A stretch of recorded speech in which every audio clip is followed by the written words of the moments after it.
এখন দুইটা মোষে আমার ওজন হবে হয়তো 1600 কেজি। আর বিক্রি করার ইচ্ছা আছে 12-13 লাখ টাকা।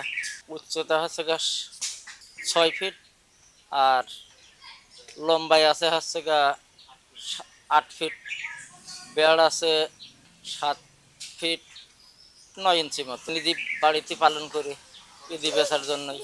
এর আগেও মহিষ আমি অনেকদিন যাবত পালন করি। পুষিয়ে খুব একটা মজা আছে, খুব শান্ত হয়, এই জন্য আমি মহিষ পালন করি। লাভ আল্লাহ পছন্দ দেয়। ভবিষ্যতে আবারও মহিষ কিনবো। এই কোরবানি উপলক্ষে এই দুইটা মহিষ পোষা হয়েছে। আমাদের আশপাশে কোথাও এরকম মহিষ পালন করে না।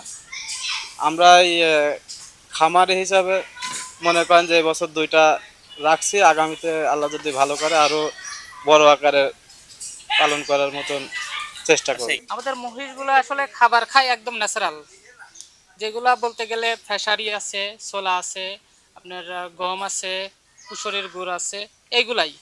বাড়তি কোনো খাবার দেওয়া হয় না মহিষের। খাদ্য খাবারের দাম তো বেশি, খাদ্য খাবারের দাম যেরকম মসজিদ ধর্ম ওই রকমই হওয়ার দরকার, তাহলে পরে আমরা একটু লাভজনক পাবো। এটা অপরিচালিত একটা ধারণার মধ্যেই পড়ে গেছে যে মহিষ পাললে বোধহয় লাভজনক হবে না। আসলে বিষয়টা সত্য নয়।